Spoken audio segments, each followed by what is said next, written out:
नमस्कार, आप देख रहे हैं जन एक्सप्रेस और मैं हूं आपके साथ लक्ष्मी मौर्य। उत्तराखंड अधीनस्थ सेवा चयन आयोग यूके SSSC की परीक्षा में हुए पेपर लीक कांड ने राज्य भर में युवाओं को आक्रोशित कर दिया है। 21 सितंबर 2025 रविवार को आयोजित इस परीक्षा के मैच 35 मिनट बाद ही प्रश्न पत्र के 3 पेज सोशल मीडिया पर वायरल हो गए।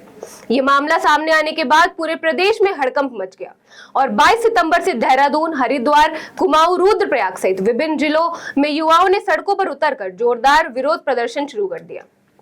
खास बात यह है कि पेपर लीक की आशंका पहले ही जताई जा रही थी और उत्तराखंड बेरोजगार संघ ने राज्य सरकार को परीक्षा स्थगित करने की मांग भी की थी, जो अनसुनी रह गई। संघ के अध्यक्ष राम कंडवाल ने पत्रकारों से कहा कि वायरल प्रश्न पत्र और वास्तविक प्रश्न पत्र में समानता है, जिससे साफ है कि परीक्षा से पहले ही पेपर लीक हो चुका था। उन्होंने ये भी दावा किया कि हरिद्वार के एक परीक्षा केंद्र से पेपर की तस्वीरें बाहर भेजी गई और इस पूरे मामले की CBI जांच की मांग की है। इस मुद्दे पर छात्र संगठनों और बेरोजगार युवाओं ने देहरादून के परेड ग्राउंड से सचिवालय कूच किया, जहां भारी पुलिस बल की तैनाती के बावजूद हजारों की संख्या में युवा पहुंचे और जमकर नारेबाजी की। प्रदर्शनकारियों का आरोप है कि ये पहली बार नहीं है जब उत्तराखंड में पेपर लीक हुआ है। 2003 में पटवारी भर्ती घोटाला, फिर 2021 में ग्रेजुएट लेवल परीक्षा पेपर लीक और हाल में ही 2022 का बड़ा भर्ती घोटाला। ये सब इस ओर इशारा करते हैं कि भर्ती प्रणाली में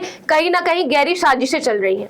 सरकार ने 2023 में उत्तराखंड प्रतियोगी परीक्षा अधिनियम पास किया था, जिसे देश का सबसे सख्त पेपर लीक विरोधी कानून बताया गया था। लेकिन इसके बावजूद पेपर लीक हो जाना यह दिखाता है कि सिस्टम में खामी बरकरार है और कानून का कोई डर नहीं है। आरोप है कि हाकम सिंह, जो पहले भी पेपर लीक मामलों में शामिल रहा है, उसे एक दिन पहले ही STF द्वारा गिरफ्तार किया गया था। फिर भी परीक्षा में गड़बड़ी हुई।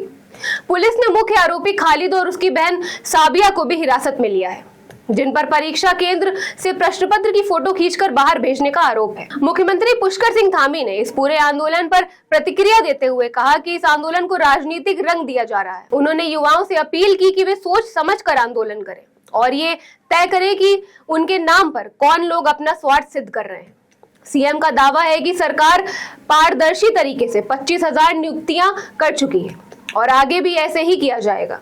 साथ ही उन्होंने ये भी बताया कि हाईकोर्ट के जज की निगरानी में SIT इस मामले की जांच करेगी और 1 महीने तक भर्ती प्रक्रिया को पूरी तरह से स्थगित कर दिया गया है। हालांकि युवाओं का कहना है कि जब 25 साल पहले उत्तराखंड राज्य की स्थापना रोजगार के नाम पर हुई थी, तब भी युवाओं ने संघर्ष किया था और आज भी एक बार फिर वही संघर्ष उन्हें दोहराना पड़ रहा है। उत्तराखंड जैसे संवेदनशील राज्य में बार बार पेपर लीक होना सरकार की कार्यप्रणाली पर गंभीर सवाल खड़े करता है। अब छात्र सिर्फ दोषियों की गिरफ्तारी नहीं, बल्कि पूरी परीक्षा रद्द कर नई परीक्षा कराने, CBI जांच कराने और आंदोलन में शामिल छात्रों पर दर्ज मुकदमे वापस लेने की मांग कर रहे हैं। उनका सीधा सवाल है, अगर सरकार ने सबसे सख्त कानून बनाया है तो फिर नकल माफिया अब भी इतनी आसानी से कैसे पेपर लीक कर रहे हैं। अब देखना यह है कि सरकार युवाओं की इन मांगों पर क्या कदम उठाती है और पेपर लीक जैसी घटनाओं को रोकने के लिए कितनी गंभीरता दिखाती है। इस आंदोलन की हर अपडेट के लिए जुड़े रहिए जन एक्सप्रेस के साथ। धन्यवाद।